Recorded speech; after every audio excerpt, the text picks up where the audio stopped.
She did it during a movie. I slid my hand under the throw just to rest my palm on her knee. 1 inch of contact. She didn't look at me, didn't pause the scene, didn't sigh. She just said, flat, like a house rule she'd put on the fridge, "Don't touch me." I pulled my hand back.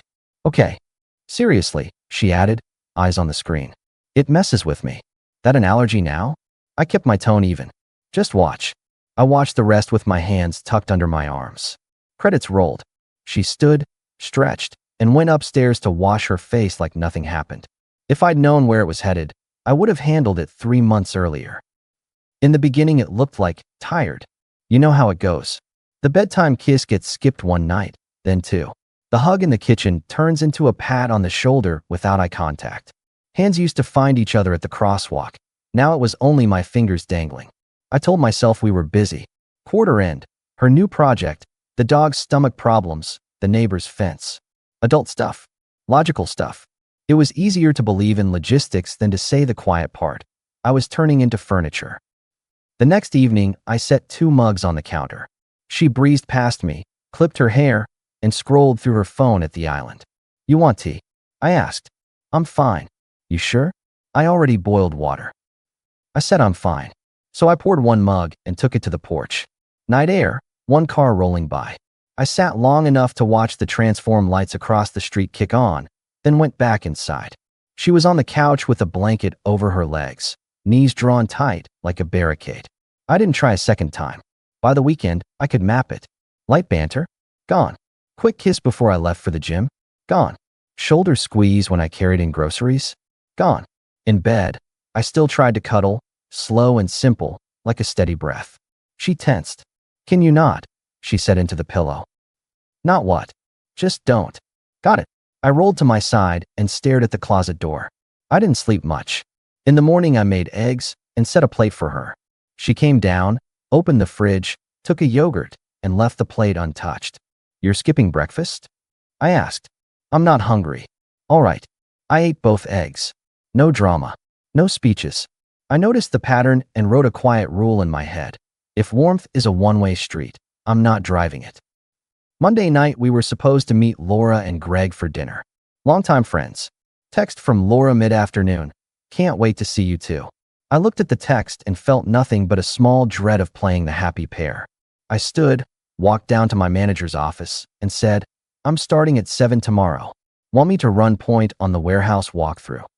He peered over his glasses. "You volunteering for mornings now?" "Looks that way." At home, I set my gym bag by the door and grabbed a pen from the junk drawer. "You writing a novel?" she said from the couch without looking up. "Leaving you a note." I put it on the counter where she charges her phone. "Dinner with Laura and Greg. Go without me. I'm running early mornings this week. I'll take them for lunch next week. Split the social load." She finally looked up. "You're bailing the day of?" "I'm adjusting." "That's rude." Showing up pretending we're fine would be ruder. Her eyes narrowed. "What's that supposed to mean?" "It means I won't play a part one don't believe. You can still go. Tell them I'll see them soon." "So you're punishing me?" "No. I'm respecting both of us. And I'm not asking permission." She tossed the throw aside. "You can't just change plans without me. I can when the plan requires me to fake it." "You're overreacting." "You keep saying that." "You are." "Good. Then it'll pass." I grabbed my keys. "I'm heading to the gym. I'll be back by 9. "Fine," she said. "Go lift something." I went. When I got home, she was in bed, lamp on, flipping through a magazine. I didn't reach for her. She didn't reach for me. I set my alarm for 5:15 and slept light. The next night, Laura called me direct. I put her on speaker and set the phone on the table while I chopped peppers. "You good?" Laura asked. "I'm good." Because canceling on me twice in a month is a record. I glanced at my wife. She scrolled like she didn't hear. "I'll take you to lunch Tuesday." My treat. That's not the same as couples night. Nothing's the same lately. Silence on the line. "Is she there?" "She is," I said. "And this isn't a whispering house." My wife snorted. "Drama." Laura tried. "We can reschedule. It's no big." "It is," I cut in. "I'm not doing the smiling act. When we come, it'll be because we want to be there together. Not because the calendar says it's Thursday." Laura exhaled. "Okay. Tuesday lunch." After I hung up, my wife finally spoke. "You made that weird." "Weird is pretending strangers. They're our friends." and they'll still be our friends next week. You're making this about you. I'm making it about honesty. She rose, grabbed water, and brushed past me like I was a coat rack. At the doorway, they call it a bump, but let's not make it poetic. It was deliberate. I let it pass. I wasn't fighting for a bump. I implemented the second rule that night. Stop chasing touch that doesn't want to be touched. That meant no asking for cuddles, no playful grabs, no shoulder rubs. I let my side of the bed be a separate zip code. It felt cold at first. Then it felt like breathing in a room without carbon monoxide. 2 days later, we had a neighborhood cookout. I wasn't eager, but I also wasn't hiding. We walked over with a bowl of coleslaw and a six-pack. Jason from down the block started grilling. A few couples gathered in a circle of lawn chairs, talking about winterizing and taxes. She held court in her way, sharp, quick, charming when it paid dividends. I stood, talked to Jason about his smoker, then joined the circle. How's married life? Jenny from the corner asked, laughing like it was a harmless joke. My wife beat me to it. He's in love with his new routine, she said, like she was kidding, but not really. Early mornings, protein shakes, spreadsheets about how to load the dishwasher. It's a whole new man. Spreadsheets, Jason chuckled. I looked at her. I stopped nudging you to eat breakfast and wash your coffee mugs, so I guess the spreadsheet got lonely. She waved a hand. See? He's sensitive now. That word doesn't fit, I answered. I'm attentive. To patterns. Patterns, she mimicked. He read a blog. I shook my head, amused. You want to do this one honestly? Fine. We can talk patterns. Here's mine. Warmth off, switch stuck, and then rules about no touching. That's a pattern. Jenny looked away. Jason poked the burgers. My wife smiled with all teeth. Wow, she said quietly to me, still smiling at the group. Way to make people uncomfortable. Public jokes get public answers, I replied. New rule. No jokes about us as a couple in groups. If you need a laugh, tell one about taxes. The circle went quiet. She blinked. You're actually serious. As a heart attack, I said. You want a fun night? Don't take a swing at your own home team. Jason coughed. Burgers are ready. I helped him pass plates. My wife drifted to talk with Jenny, shoulders tight. I didn't follow. I stood with Jason by the grill and kept my tone light, normal. You good, man? He asked under his breath. I'm good, I said. Just not volunteering to be the clown. He nodded. Fair enough. On the walk home, she sped a few steps ahead. The porch light hit her back. That was a stunt, she said when I closed the door. It was a boundary. You embarrassed me. You tried to set me up for a laugh. The bill came due. You could have told me later. You could have not done it. She kicked her shoes off. You really think you're some prize right now? I think I have standards for how my marriage gets spoken about. You just made it worse. Then stop making it a punchline. She folded her arms. You're punishing me. You need to stop calling consequences punishment. Makes you sound like you don't see other people. That night, I took my pillow to the guest room without a speech and slept better. In the morning, there was a knock. She had a mug in her hand. I made coffee, she said. I saw the machine. For you. Thanks, I said and took it. It was the exact roast I liked. She lingered in the doorway. Yesterday got messy, she said. I was joking. I didn't mean anything. I heard you. We good. We're not at war. We're just not playing pretend. She nodded too fast. Okay. Well, I'll be home late tonight. Work. Copy. She waited for a second like she expected me to ask details. I didn't. She wandered off. First softening. Right on cue after a public line hold. Noted. I enjoyed the coffee and went for a run. Later that week, I implemented my third rule. Separate time blocks. I put a schedule on the fridge, not for permission, just information. Mornings, gym and run. Tuesdays, lunch with Laura. Thursdays, basketball at the community center. Saturdays, shop time with Derek. She read it with an arch eyebrow. You're very organized lately. Being deliberate beats waiting around. You didn't ask if I wanted to go to those things. I'm not organizing couple time. I'm organizing me. So I'm just supposed to work around your life. We've been working around yours for months, I said. I'm balancing the load. And if I want to do something Saturday, you'll let me know, I replied. If I can, I'll join. If not, you'll survive 2 hours without me. She scoffed and walked away. That night, in bed, she rolled toward the middle like she forgot her own rule. You're far, she said. You made distance a policy, I answered, not unkind. I'm honoring policy. You're being ridiculous. I'm being consistent. Saturday, I met Derek at his shop. He's a straight shooter, hands like sandpaper, brain like a ledger. You look lighter, he said, tossing me a wrench. Sleeping in a room without rules posted on my chest, I said. He grinned. She's still on that don't touch me kick? That was the slogan of the week. What's the plan? Run my plan. Not hers. I tightened a bolt. No yelling, no speeches. Just removing myself from any place where I'm treated like a coat hook. Derek whistled. You're coming to league ball Thursday? Already on the schedule. Good. Because you need people, he said. Not walls. Back home that afternoon, she was in the kitchen chopping vegetables. She had that bright, careful smile you use with a client. I was thinking, she started. Maybe we could go to the lake next weekend. Reset. That your way of saying sorry for the cookout? I don't need to apologize. It was a joke. Then no lake? I said easily. I'm not doing resets without admission. Feels like wiping away a balance without seeing the ledger. You make everything about rules. Rules protect what matters. You've got yours. Don't touch me. I'm building mine. Don't use me. She dropped the knife a little harder than necessary. You're exhausting. You're welcome to rest. That night, I stepped onto the balcony. It was cool, everything quiet. She joined me after a minute, arms crossed. What? I said. Do you even love me anymore? She asked, aiming to beat me to the question. I met her eyes. Do you love me? She looked past me at the parking lot, at the one flickering light near the stairs. I don't know. I felt something place itself down inside me. Not anger. Not shock. Just a clean, heavy click, like a switch finishing its travel. Thanks, I said.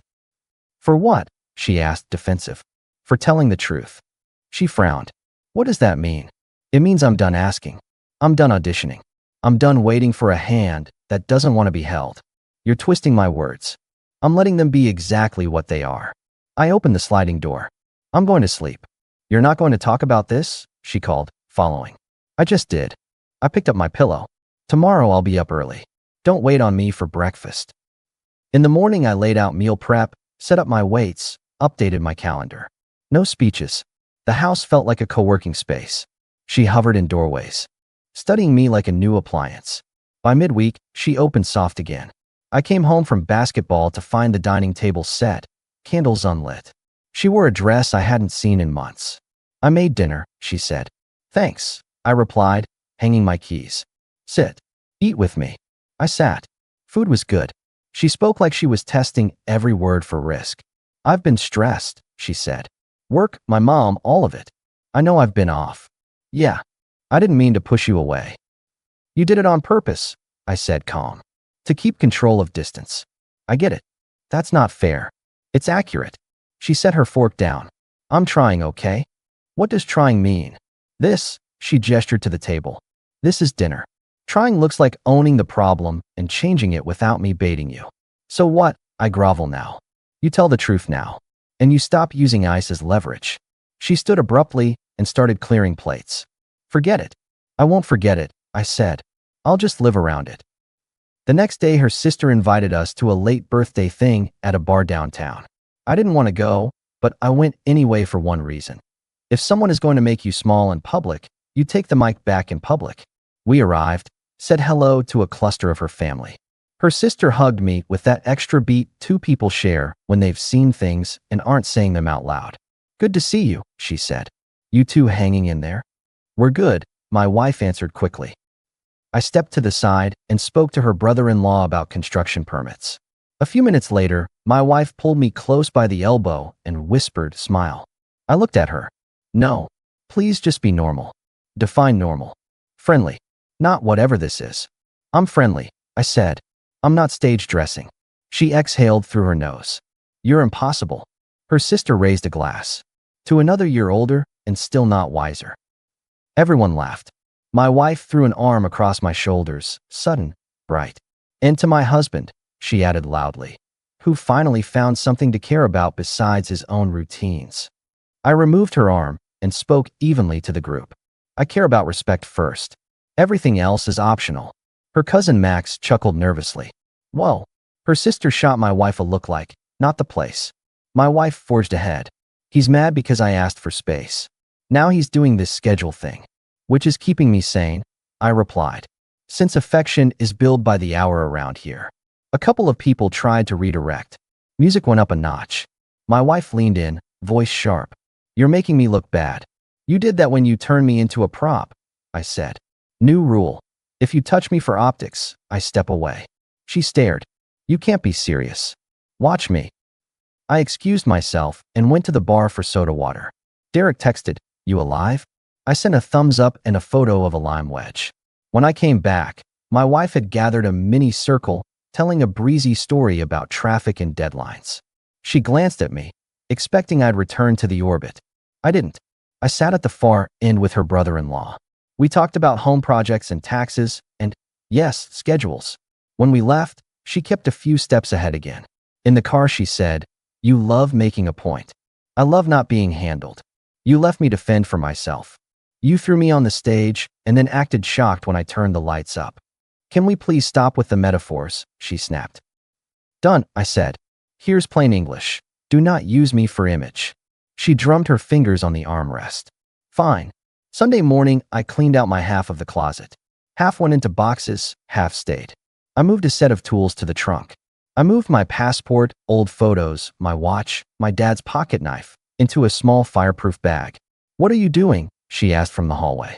Organizing, I said, and moving into the guest room full time. Why? Because sleep is better where people don't flinch. That's dramatic. It's peaceful. So we're roommates now? We're two adults co-managing a quiet house. She laughed once. You think you're strong for doing this. I think I'm sane for doing this. I zipped the bag. She stared. Are you leaving? I said I'm moving rooms. Answer the question. Not yet. She looked away, jaw tight. That night she came to the guest room door, leaned against the frame. I miss us, she said. We were good when we were kind, I replied. We can be again. How? We'll try. That's not a plan. I'll be better. What does better look like in a sentence? She hesitated. I'll be warmer. Warmer how? Less distant. Touch me when you want me. Talk to me like I matter. Don't joke at my expense. If you can do those three without me reminding you, then we're on to something. She nodded like she could. Okay. Start tomorrow, I said. She left. The next day, she was sugary sweet. Good morning texts. A kiss on the cheek before work. I didn't push it. By evening, the sweetness was gone. She was tired, snappy, then silent. Illusion confirmed. Noted. At work, Derek watched me load a pallet. You look like a man who made a decision. I did, I said. I don't announce it yet, but I made it. Timeline. Soon. You need a couch for a week? I'm renting a duplex on Willow, I answered. Signed this morning. Month to month. Close to the gym and the shop. He nodded once, approving. That's a clean move. I'll move small. 3 runs. No drama. You tell her. After I stage my life. He grinned. Always the planner. Always. I used lunch to set up utilities, update my mailing address, order a bed and a table. I didn't ask her anything. I just did it. That evening, I came home to find her on the couch in that same careful dress. A candle flickered like a sales pitch. She muted the TV. I booked us a cabin for next month, she said. A reset. No phones. A reset without accountability is a pause button, I replied. I'm not interested. Can you just say yes? No. I'm trying, she said again, like the phrase would eventually do the job of behavior. I hear you, I said. I'm not moved. She stood. You're killing this. You were done the night you said I don't know. I just took a minute to catch up. That's not fair. It's honest. She paced. So what? You walk away from your marriage because of a rough season.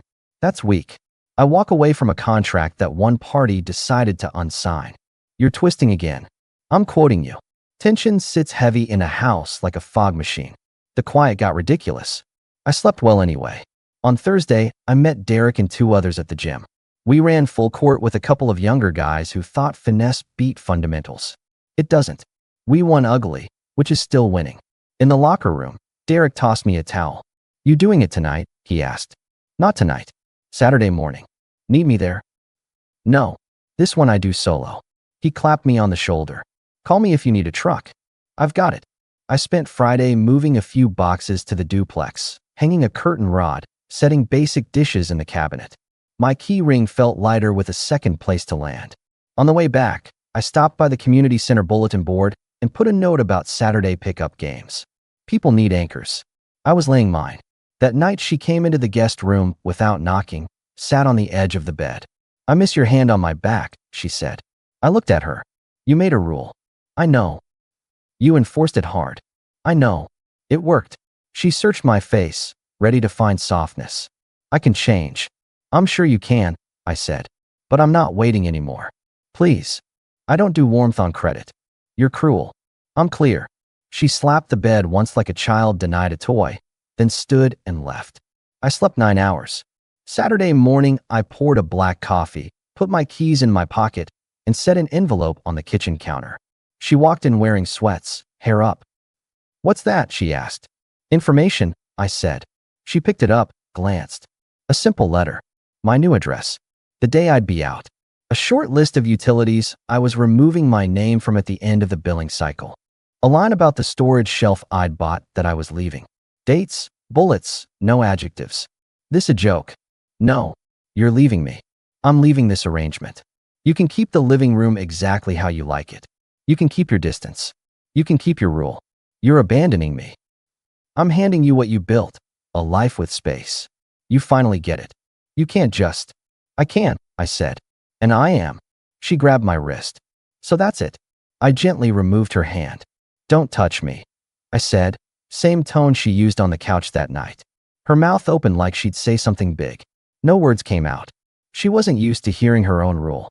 You'll tell people I'm the bad guy, I added. That's fine. People who want a show will believe the loudest voice. People who know me won't need volume. You're throwing away years. I'm throwing away a vacuum. She crumpled the paper. You made me like this. No, I said. You were like this. I allowed it. That's on me. I'm done. Where will you go? Willow Street. So you already. Yes. You planned this behind my back. I planned it in front of your indifference. She shook her head. Please don't do this. You had a choice every day, I said. You picked distance. This is the invoice. She started crying, quiet and almost soundless, which once would have flattened me. I stood, picked up the bag I'd packed, and walked to the door. She followed. You're not even going to hug me? I turned the knob. You told me not to, I answered. Finally doing what you asked. I left the keys on the small dish by the door, walked to the car, and drove to the duplex. I unpacked in silence, set up the bed, opened the windows. The place was quiet, not empty. There's a difference. 2 days later she texted, "Can we talk?" I replied, "We did." She sent a long paragraph about memories and habits and neighbors who would ask where I was. I answered, "Tell them the truth. You like space." She didn't reply. By the end of the week, Laura called. "So," she said, "you moved." I did. "You okay?" "Better than okay." "I always liked you when you were steady," she said. "You sound steady." "I am." "Do you want me to check on her?" she asked. "Up to you. I'm not the manager of her feelings." "Okay." Lunch Tuesday. Standing appointment. At work, I doubled down. The warehouse needed a tighter receiving process. I built one, trained the crew, got a thank you email from corporate. Derek slapped my back and took me for burgers. "You look 10 years younger," he said. "Sleep helps." "So does not being a prop," he added. Yeah. Weeks passed. She tried 2 more times, once with a sweet text about missing my laugh, once with a proposal to help with my taxes. I said thanks no. I kept my schedule, played ball, met a few neighbors at the duplex who didn't know me as half of anything. I relearned what it feels like when your nights are simple. Gym, shower, real food, 8 hours, a book, a call to a friend. Nothing heroic, just normal. A month in, I rotated my truck tires in the driveway of the duplex, sun on my shoulders. A woman across the street waved. Later I met her at the mailbox. Name's Allison. Nurse. Funny without trying. We talked about nothing for 5 minutes that felt like air. Nice neighborhood, she said. Quiet. That's the point. You new here? New enough. Welcome to the party, she smiled. It's mostly just squirrels. Good, I said. I've had enough of shows. I didn't rush anything. I took it slow. We met at the farmer's market one Saturday. Walked around, coffee, no pressure. She didn't ask for my history. I didn't hand her a binder. It was clean. 2 months later, I stopped by the old place to pick up a box of winter clothes. The grass was too long. The porch light bulb burned out. A small thing, a big tell. She opened the door, thinner, eyes a little hollow. She tried to smile. You look good, she said. I am good. You really are gone, she said, like she was finally believing her own eyes. I left, I confirmed. You won, she said, a trace of bitterness. It's not a game, I replied. But I did stop losing. I took the box and turned. She called after me. What was the final straw? She asked. You said you didn't know? I answered, not turning. I finally believed you. She didn't follow. Back at the duplex, I put on music low and made dinner. A normal Tuesday. Allison texted a photo of a crooked cake she'd tried to bake. I sent back a photo of my overcooked chicken. Imperfect people making something edible. That's enough. Work picked up. My team got leaner and sharper. My boss called me into his office. You've been on fire, he said. How do you feel about running both buildings? I like a challenge, I answered. It comes with a raise. Then I love a challenge. I drove home, windows down. I bought a used SUV cash, straightforward. I swapped the couch for one that didn't dip in the middle. My tools had their own corner. My evenings had no tension tax. People ask how you know when to go. You know when the math solves itself. When the ledger stops needing debate. When her rules make it to your mouth and you hear how they sound. Don't touch me. It's an efficient sentence until you return it to sender and see the flinch. Months later, at a block party near my duplex, Jason from the old neighborhood showed up, small world. He spotted me, did a double take, and laughed. Man, he said, you look good. Like you sleep. I do, I said. How's she, he asked. I don't know. He nodded. Fair enough. Allison came over with 2 sodas. Jason introduced himself. Nice to meet you, she said. I've heard nothing about you. Best kind of reputation, Jason grinned. He looked at me after she walked away. You did right. I did necessary. He raised his can. To necessary. I raised mine back. People always want a big lesson. There isn't one. I didn't conquer anything. I didn't become a new man. I just stopped negotiating against myself. When someone shows you their ceiling, you stop trying to stand up straight in a room built to make you hunch. I didn't slam a door. I closed it gently and locked it from my side. I didn't burn a bridge. I walked across it and sent a postcard from the other bank. My last words to her weren't poetry. They were the same simple things she taught me. Don't touch me.